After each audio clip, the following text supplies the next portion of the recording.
A very warm welcome to all. I am Shruti Agrawal, your host for today's engaging session, brought to you by GeneQ, a platform dedicated to empowering startups through innovation, mentorship, and meaningful collaborations. So, our today's topic is finding the right idea and identifying your first customer. It addresses one of the most important stages in our startup journey, transforming idea into market ready solutions and discovering who your first customer truly are.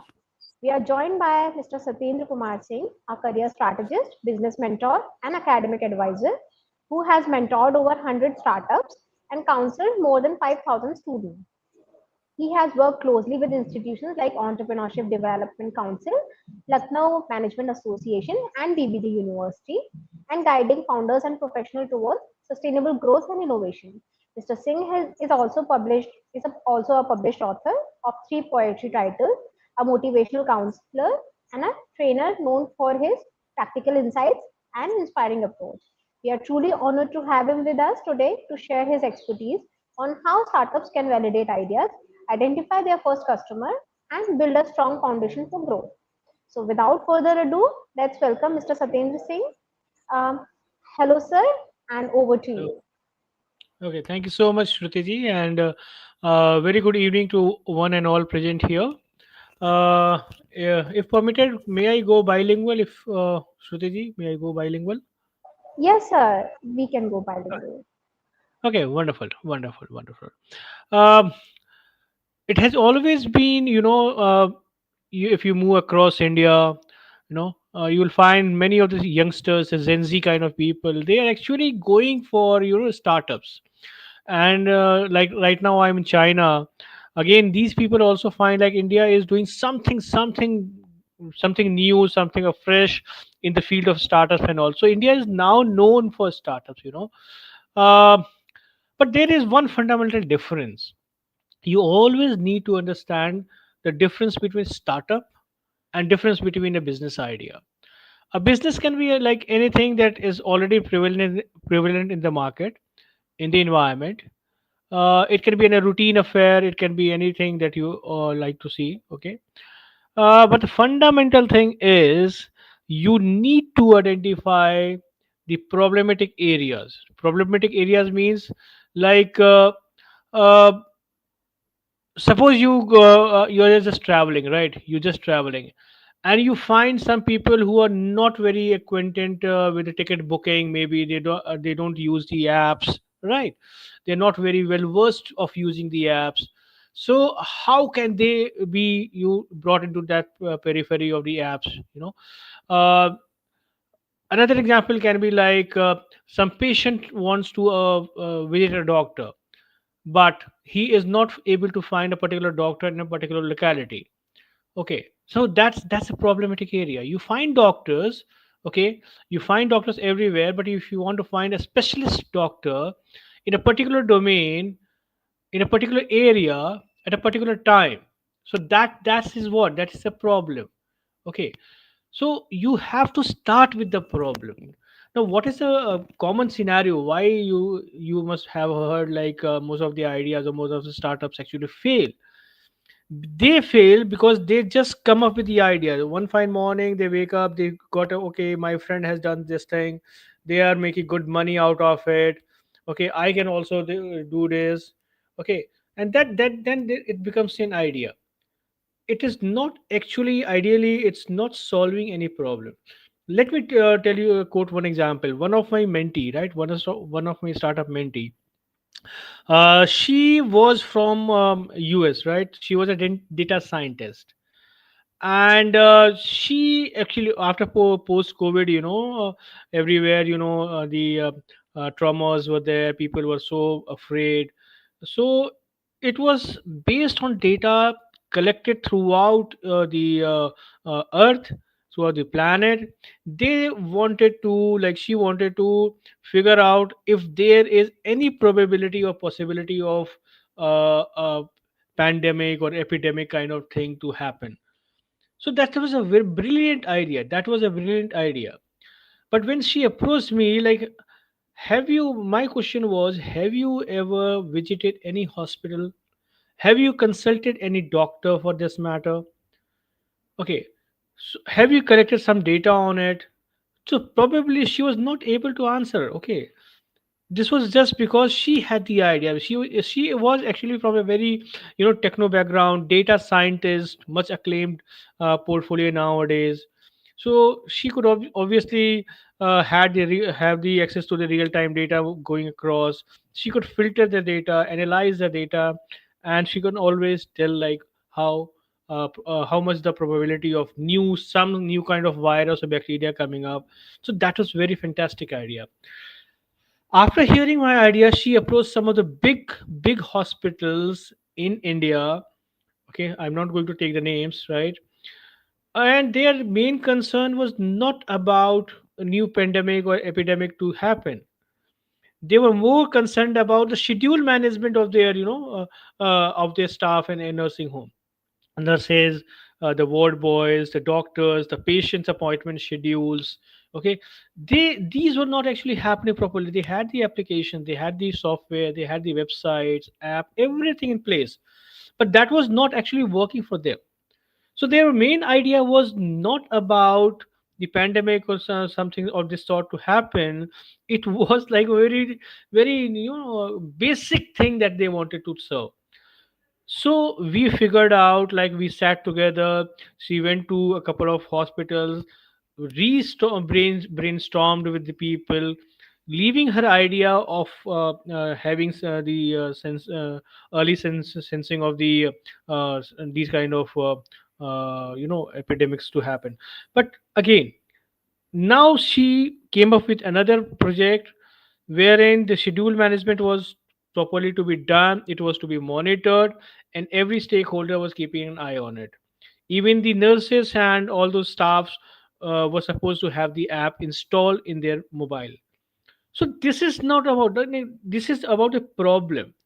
What we do actually is why we fail actually is we have fantastic idea. Everybody can be full of ideas. So ideas don't sail unless and until you solve somebody's problem, somebody issues. It's not going to sustain in the market. Okay, big ideas fail, solutions generally don't fail. What my philosophy has been altogether, right? So everybody whosoever is ever thinking about going for a startup or something like this, they have to shift like what they can build. I can own a shop, I can own an app, I can do anything whatever I want to. I have money, I can do it. I'm a technocrat, I can do it. Okay, but the real problem is which problem, what kind of problems are we going to solve? Is it going to solve some problem of the basic, the problem of candidates or the clients? Okay, the society, the government, okay, the bureaucracy, the public at large. Is it going to solve some problems, some basic thing? If it is, then it is going to sustain in the market. Otherwise you'll find lot many players coming in, and the more they come, the more they go. Okay, so it is like how to go about it. Like everybody, okay, I want to do the startup. Yes, all welcome. India is going to be a startup kingdom over a period of time, and I'm seeing this. But the basic thing is like how to find out the problems. So what we do is like we just roam around, see what is happening in the society, in the environment, in the market, in the workplace, in the communities, at your workplaces, in the schools, in academia, anywhere you can find something or the other happening, right? So it was like let me go to another example for this. We all have heard the cries of the children, right? The small kids. Okay, uh, they they cry sound may sound something very common, very similar to everyone. But how is it like the mother can understand like the baby is crying because of the hunger, or the baby is crying because of the pain, or baby is crying because she or he her wants to have the attention, or let us say she or he is feeling loneliness. There might be various sentiments or some physical or emotional things attached to it. A single simple thing, if you want to figure out like how this idea, how this cry can be associated or figured out why this particular child is actually crying. or some insect has bitten the child. So this is like you just roam around, see around, have something, you have to wear some new glasses to view the things. And then all of a sudden, okay, and then you have to research, like, oh, this is the idea, fine, this is the idea, I got it from this problem. Okay, has some research been done on this? Has some app or some solution for this matter has ever been there in the place? So now, getting an idea from the problem of a daily life, then it comes the stage of researching. Okay, what kind of researches are actually being done on this? If not done, okay, if not done, or if you're not able to find, then you can approach the concern, right people, right authorities. Maybe you can approach the pediatricians for that matter, or okay, the doctors, the physician, or okay, or the anthropologists for that matter. So when you approach them, then they can obviously try to figure out how this can be correlated. Okay, so cry, pain, all these things can be correlated. Now it comes to analyze the things. You need to have a tool to this, you need to have develop a tool for this. So then it is going to be, you are going to onboard some technocrat, some team of technical people who can obviously get these emotions, or the cry, the frequency, or some sort of things, you know into that data analytic parameters. So how to capture that, what kind of devices you actually might need to do this analysis, right? How are we going to collect the data? We need to verify our data, we need to validate our data, idea, we need to validate our idea. So are we actually going to figure it out? Is it going to work fine? Okay, that can be one of the very crucial aspects of getting an idea. So idea getting is not a big task. We always complain like everybody is having a problem. Okay, everybody is unhappy, they all have some problems or the other. Okay, so here is the silver lining for everyone. Everybody has problems, so we can have the idea. Simple. It's so simple, right? So every complaint may be like, okay, every complaint, every cribbing that customers may make, or the citizens may make, or the government may make, that's a potential startup idea. That's a potential idea, startup idea. Okay, so this is like how we go about it. And when like you have searched something, you have got an idea, then there has to be a scientific pattern of doing the things. It's not like you just got the idea, okay, and you just opened your laptop, try figuring out the things. No, it's not going to be done. You need to understand, like, uh, you go to the people, okay, and just try to figure out whether people actually need their product or services. Okay, do they really need your product services, or is it just your idea? You saw something happening in, let us say, USA or China or some good places, or you have seen some similar kind of reels happening in Instagram or a YouTube video, and you got an idea. Okay, that's idea. But if you figure out like, okay, your product or services are actually required by the people. Okay, right now I am in China. Okay, and I had some issues related to the foods. Okay, food habits, food patterns, flavors, fragrances. But that gave me one idea. Probably when I'll come to India, I'll just try to figure out if I can get some startup guys to work on my idea. And that's something not happening in India. You have a Mama's kitchen, you have Amma's kitchen, you have Baba's kitchen, everything, 5 rupees meal, 10 rupees meal, you know everything is there. But this kind of, obviously, the thing is not there, and it's really going to be a revolutionary thing. I took it to figure out here in China. Okay, so this is like, you need to understand whether people can really go for your product or service. Okay, and like, what problem are you solving? So you have to use pen and paper. Okay, you always need to use pen and paper. Most of the new year age guys, they actually are more habitual to work on mobiles or maybe on the laptops. But fundamentally, we are all human beings, basically developed with use of pen and paper, right? So whenever you write on piece of paper, your brain triggers, subconscious mind triggers, right? It gives you more idea, more clarity on the concept and things, right? So my suggestion would be, you can use any tool, platform, whatever you want to, but if you can go or using pen and paper, this will give you more insights, more ideas to actually evaluate and evolve. All right. And then if your idea is like already out, because ideas are, it's not your only copyright, anybody can have idea. So how your idea is different from somebody else, or if not difference, what particular issue this, the already solution being available in the market, is not solving. Okay, suppose you have like uh, a tourism package. Okay, tourism package being done. So, do you have special lady oriented or female group oriented tourism plans? Probably not. If not, that's an idea. Okay, so any company can exist with some idea or the other, but always they cannot cover the whole universe. They leave ample space of ideation for you as well. Okay, so you can go for it. Okay, you had like 20 minutes delivery system. Okay, okay, that was taken care by Zomato and Swiggy. Okay, so late food delivery system, solution provided by Zomato, otherwise you had the food delivery system in place. Okay, you go find out or figured out something that was missing there, or some issue was there, you got a solution and came up with your Zomato and Swiggy. Later on, during COVID times, Swiggy and Zomato had another idea, like for the delivery system, the article delivery system. They came up with that.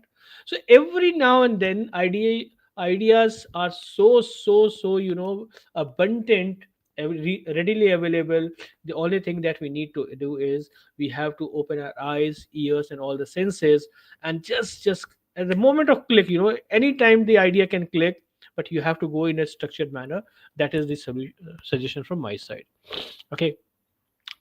Now, whatever the problems you find, you just not go for the perfection. I have seen people going for perfection. Oh no, I want to have a complete website for that. My idea will not work unless and until I have the app for it. Okay, okay, I want to start a big thing. I don't want anybody else to take my position in the in the run. No, this is not the thing.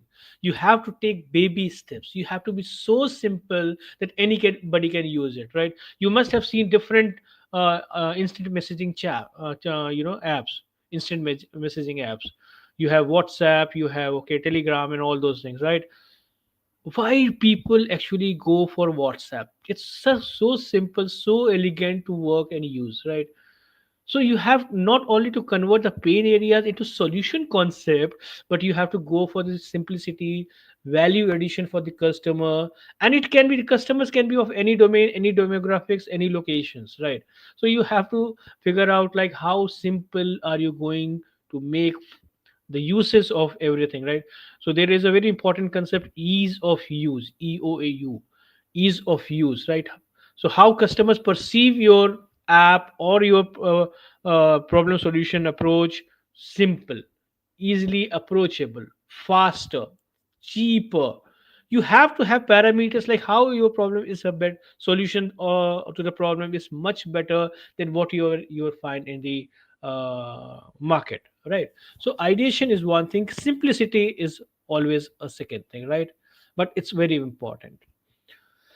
And anything can go, anything can happen. So you just not need to have the ideas only, you also need to, you know test your assumptions. You test your assumptions. How? If you want to, like Airbnb started their own things, but they tried on their first, on themselves the first. And once they shared their experience, new couples or people approached them. So everything that you need to do, everything you want to do, has to get validated. And how to validate it? It is not the app going to do it. It is not anybody else to do it. It is you who is going to do it. And it is the next level, your potential customers who are going to do it. Nobody else can obviously validate the things, because the product is yours, The concept is yours, the platform is yours, everything is yours. Now you want to have the customers. Okay, so you talk to the potential customers not after launching the product. That is the biggest mistake people actually make. They start their shops or something, and then they are just like hunting for the patient, customers, and just and complaining, like yelling out, oh, this project is not working, people are so bad, they don't take new things. No, it's not that thing. Probably you had not approached to the customers in advance, did not figure out their ideas, did not get their whatever their mindset was, what solution they actually wanted for this problem. Okay, whether problem existed for them or not, you did not figure it out. So you need to, once your idea comes, you need to discuss with your friends, your family members, your close-ins, whom you can trust, your seniors. Okay, maybe the potential customers. Okay, so is the problem, so probable solution, whatever the idea that you have, don't disclose the complete idea, just have a feel of it. Like, is such type kind of thing is going to help you to resolve your issues and problems. Okay, that has to be done in advance before actually launching the whole project, right? So this is how the things actually go for. So you have to check, and your potential customers have to check, and then you validate. Okay, if 80%, 60%, 70%, okay, people accept your idea, then it is validated. But there is a catch here. Validation or thumbs up from the potential customers is something different from getting into the business. That's completely different zone. So I'll take that thing later. But just for the initial sake, if you understand, like, okay, I got the idea, people are actually readily accepting it, they might spend money to have the services, take the services from me, then okay, probably your idea is validated on the initial stage. Yeah, let me repeat, on the initial stage. It's not the final stage, it's not a second level, it is just the initial stage, so that you feel confident. Okay, now people are actually into it, I can go ahead on this. So this is your validation of idea. And your first customers, when it comes for customers, it is F. The first means starting with letter F. F means what?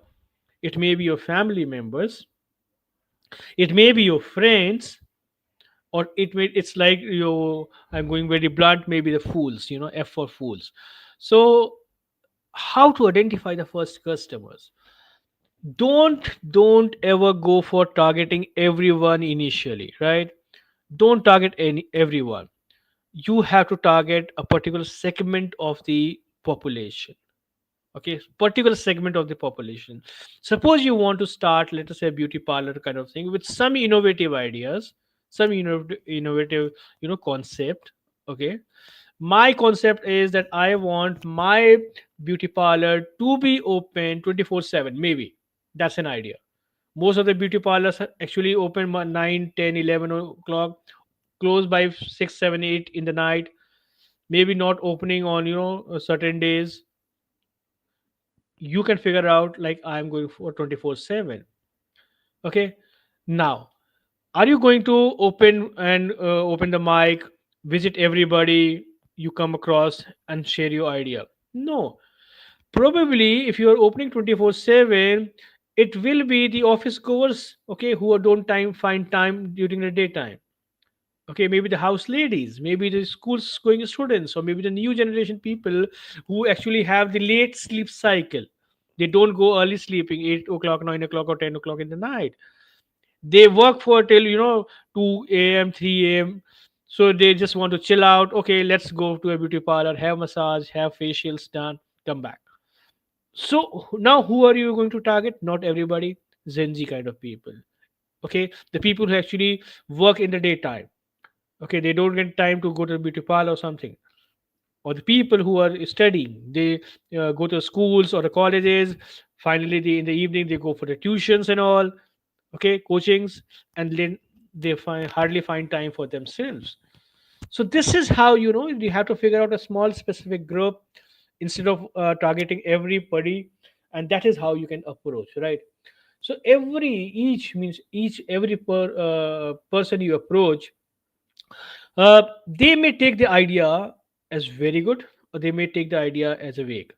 Whatever their feedbacks are, take it in a positive manner. Don't crib, don't complain like, okay, this person always negates the thing. No, he has his own concept about it. Okay, so you move to another person. Okay, let's see what other people say, and if the majority of the people are actually happy about it, it's a new idea.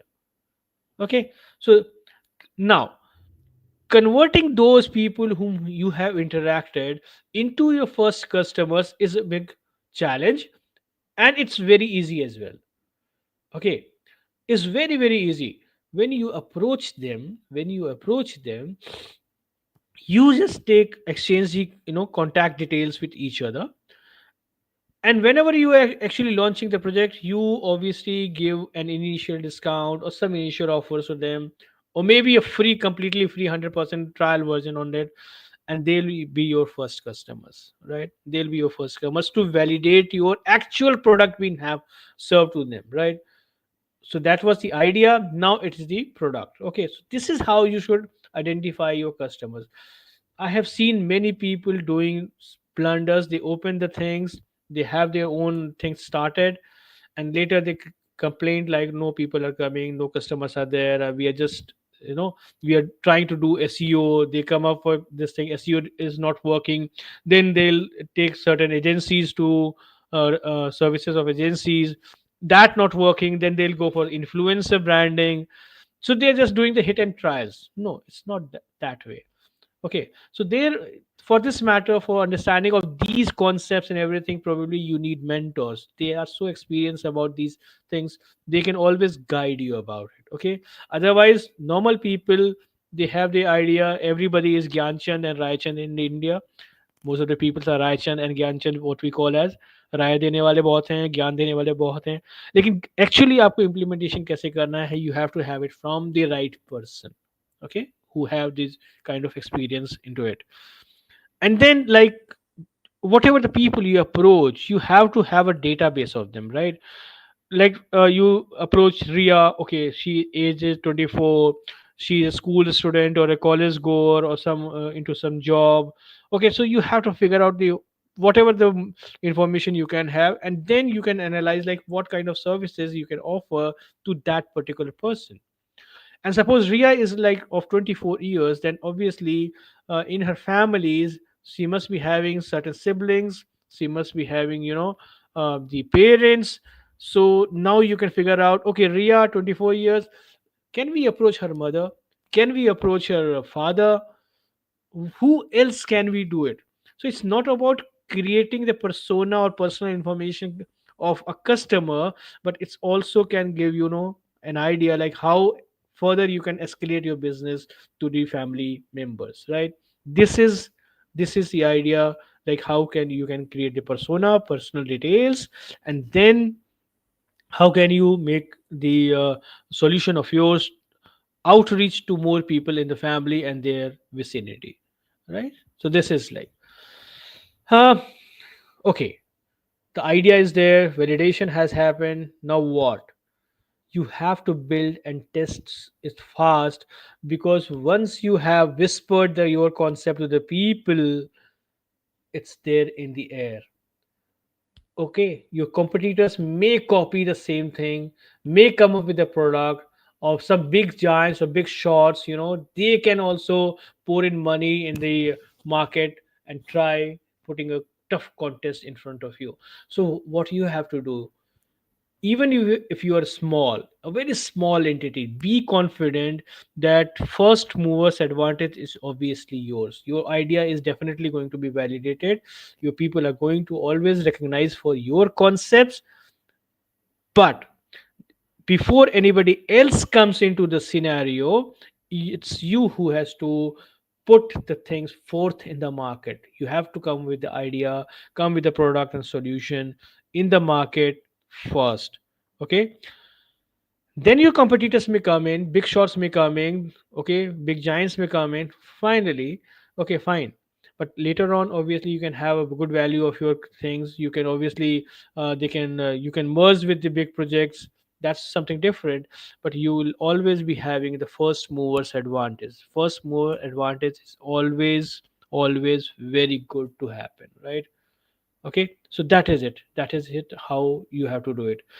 And whatever the customers you had, or the customers who were not there before you came up with the solution, like the customers who were having issues with the previous kind of version of the solutions which somebody else was providing, you can learn from them. Okay, once you have launched your product, what difference did you find, like between the previous supplier or previous vendor and you? Okay, and what suggestions do they make for you? You have to learn from the early customers. Okay, early stages are so easy, it's just like a baby, just like a small child in the family, whom you can nurture, whom you can build, whom you can orient anywhere, any directions, right? So it's very easy to adapt in the early stages than to make changes in the later stages. So you always need to understand, you always need to learn from the feedbacks, from the suggestions of your early customers, or the first 100 or 1000 customers, whatever you want to, before you actually go for the next level of expansion and money making. Okay, so this is very very crucial. Like if you want to, like whether I should purchase a car, or this brand of car or that brand of car, we get idea from whom? Our friends.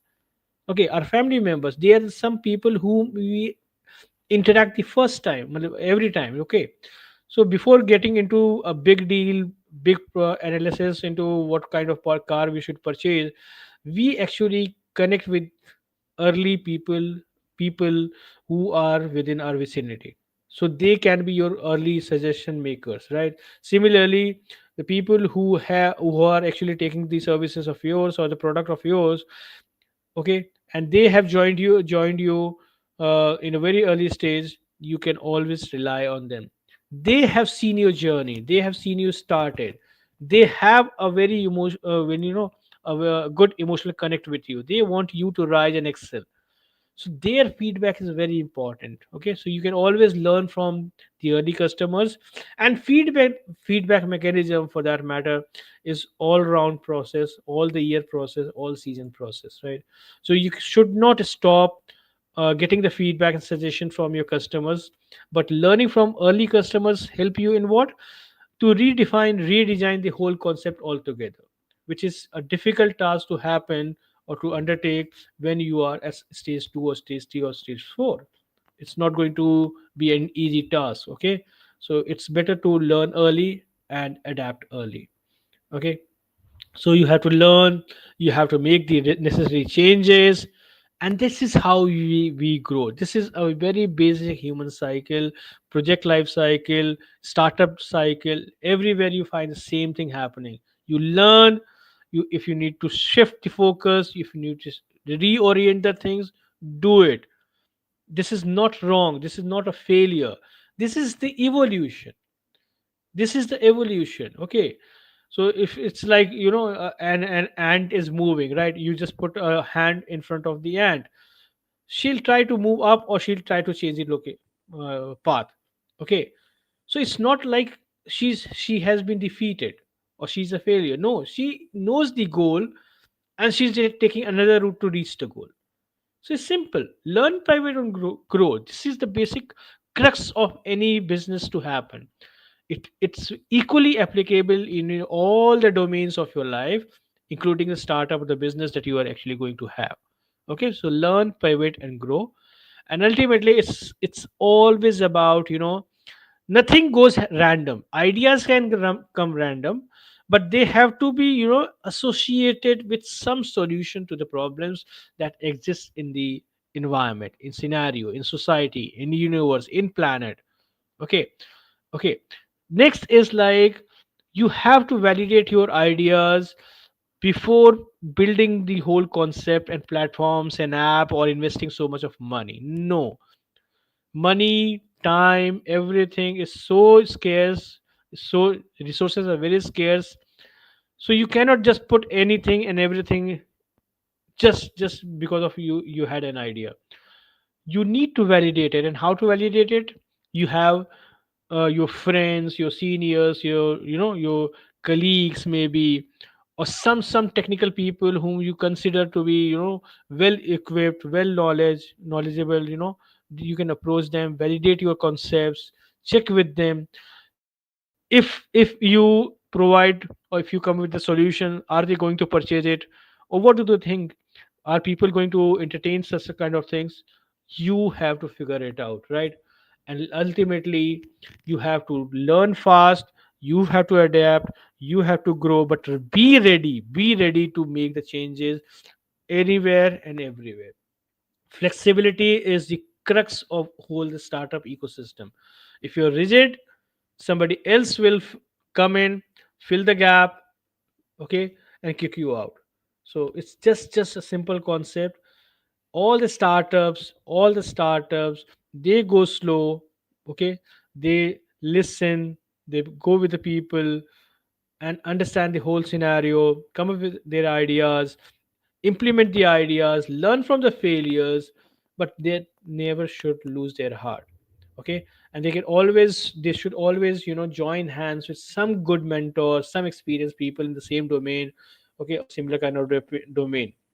And most of the startups nowadays, they are cross disciplinary. You need to have engineers, or you need to have the SEO people, or social media specialists. You need to have different kind of people, so even the cost accountants, for that matter, CAs, company secretary.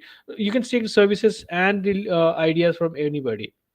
So it's like the amalgamation of everything. You need to connect with different people, have their ideas, and you need to have a very good fusion and a team to exist there. So this is how the whole ecosystem and everything goes, right?